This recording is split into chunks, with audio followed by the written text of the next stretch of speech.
这天第72集，叶凡发现无始经却无法打开，带二愣子两人去赌石，实现袁天书真正的价值。没想到遇到了黑心赌方，究竟怎么回事？上集说到，叶凡意识到整座大殿可能就是那口大钟，是10几万年前大帝的极道武器。他尝试收取大钟，却发现自己的力量微不足道。在与神王姜太虚的交流中，叶凡得知自己已无法离开紫山，这里是一个绝地，只能进不能出。紫山的秘密和大地的遗迹仍然笼罩在迷雾之中。在紫山深处，叶凡感应到了魔性的召唤，他发现了一本巨大的石书《无始经》。这本古经沉重无比，无法翻开。叶凡意识到这可能是大帝留下的无上典籍。尽管他手中的地狱是残缺的，依旧无法打开无始经，但他对这部古经充满了敬畏和向往。面对着无法逾越的障碍，他坐在石经上百般努力，却根本无用。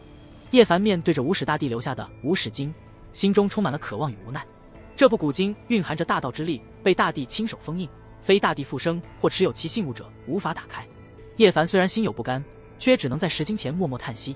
在石壁上，叶凡发现了姜太虚留下的字迹，这位东荒神王同样未能一观古经，表达了对无始大帝的崇敬与遗憾。姜太虚推测，这部石经不仅是无上宝典，也镇压着紫山的本源。叶凡在石经周围徘徊，又发现了古天书的字迹，这位7万年前的古人对无始大帝同样推崇备至。叶凡心中涌动着对大帝的敬仰，同时也感受到了一种跨越时代的遗憾。在祭台般的高台上，叶凡发现了密集的道纹，这些纹络以自然元素组成，与当今的手法大相径庭。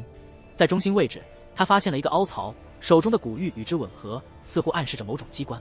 叶凡心中惊疑不定，他猜测这块古玉可能是开启无始经的关键，但又担心这会引发不可预知的后果。他犹豫不决，最终没有轻举妄动。叶凡考虑等待几年，待太古生物腐朽后再离开紫山。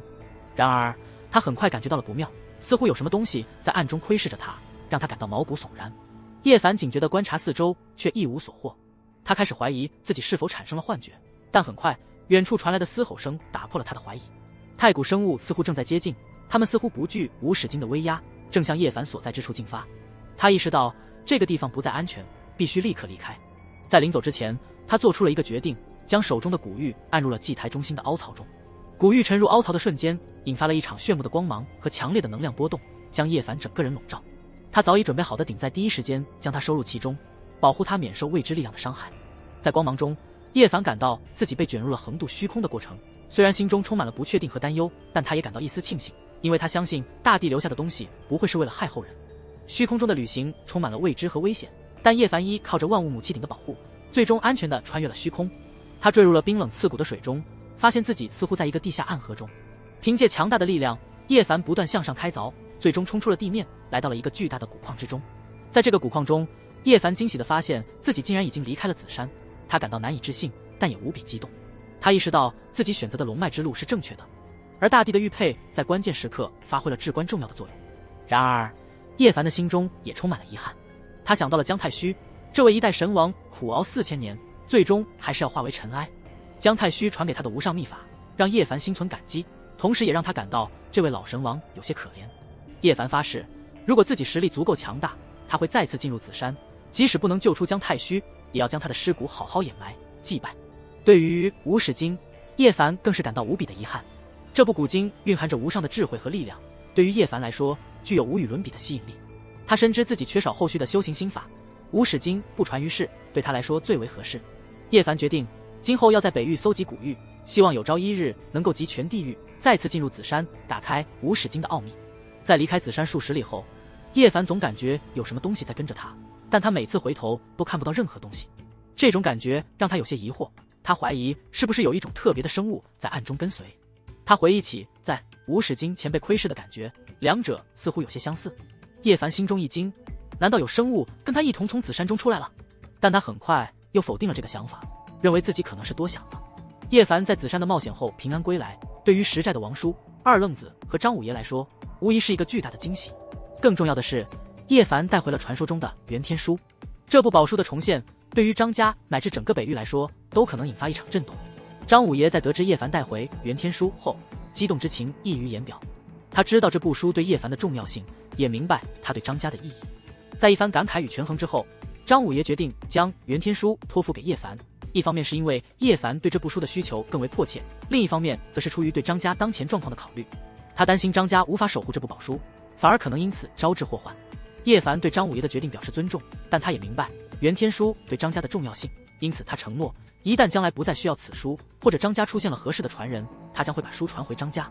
这个承诺对张五爷来说是一颗定心丸，也是对张家未来的一个期望。在庆祝叶凡归来的晚宴上，石寨的人们沉浸在欢乐和喜悦之中。然而，一条黑影的突然出现打破了晚宴的宁静。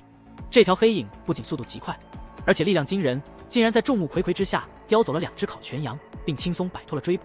叶凡对这条黑影的出现感到疑惑，他联想到了自己从紫山出来后一直被窥视的感觉，心中不禁生出一些猜想。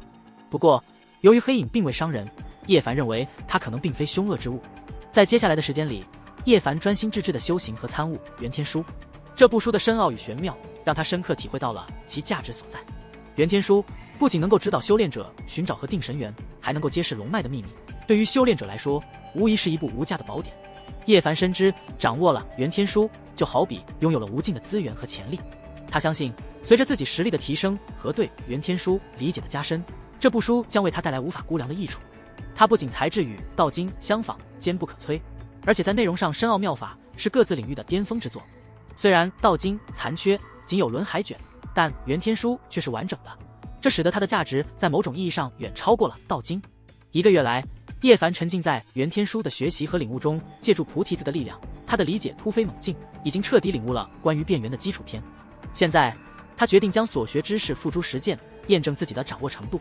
叶凡的身体如同一个水库，需要大量的元来蓄满，而他所能发挥的威力也远超同境界的修士。然而，道宫境界的修炼需要的元数量庞大到让他感到压力山大，尤其是当他想到后期境界所需的元时，更是觉得难以承受。在一次早餐后，叶凡决定带王叔和2愣子去赌石，实现他们的愿望。他们首先来到了平岩城的一家赌石坊，但因为穿着朴素，被门房轻视，认为他们只是普通的采元人。叶凡展示了手中的元，证明了他们确实有资格进入赌石坊。然而，当他们进入赌石坊后，遭遇了青霞门刘公子的随从的嘲讽，说他们不配参与赌石。叶凡不为所动，直接拿出足够的元，证明了自己的实力，并决定与他们一同参与赌石，展示自己的能力。王叔和2愣子虽然对赌石坊的规矩不太熟悉，但在叶凡的带领下，他们充满了信心。进入赌石坊后，叶凡并没有急于去更高级的院落，而是选择在第一重院落中仔细观察元石。他的目的不在于立刻赌到纯净的元，而是在于通过实践来丰富自己的经验，验证袁天书中学到的知识。尽管王叔和2愣子对叶凡的选择感到疑惑，但叶凡依旧坚持自己的决定。他认真地检查每一块原石，尽管这里的原石大多数都是充数的，但他还是发现了几块内有缘的石头。面对门房的不敬和嘲讽，王叔和2愣子他们巧妙地指使门房的人搬动重达1000斤的巨石，然后又突然改变主意，选择了被巨石压着的小块原石，让门房的人白费力气，以此来教训他们不要狗眼看人低。叶凡在一旁观察着这一切，心中暗自发笑。他知道王叔和2愣子虽然在挖元方面不是很在行，但在处理这种小人物的挑衅时，他们还是很有一套的。这种小插曲并没有影响到叶凡的心情，反而让他对接下来的赌石更加充满了信心。最终，叶凡凭借袁天书的知识，成功的从一块被认为无价值的巨石中挖出了元，证明了自己的实力。随着进入更高级别的院落，他们再次遇到了青霞门的人，这次是刘胜提出直接的赌石挑战。叶凡他们接受了挑战，尽管王叔和2愣子有些犹豫，但叶凡的信心和实力让他们决定迎战。在第一次的赌石中，叶凡凭借自己的判断，成功的从一块被认为无望的原石中切出了元，赢得了赌局。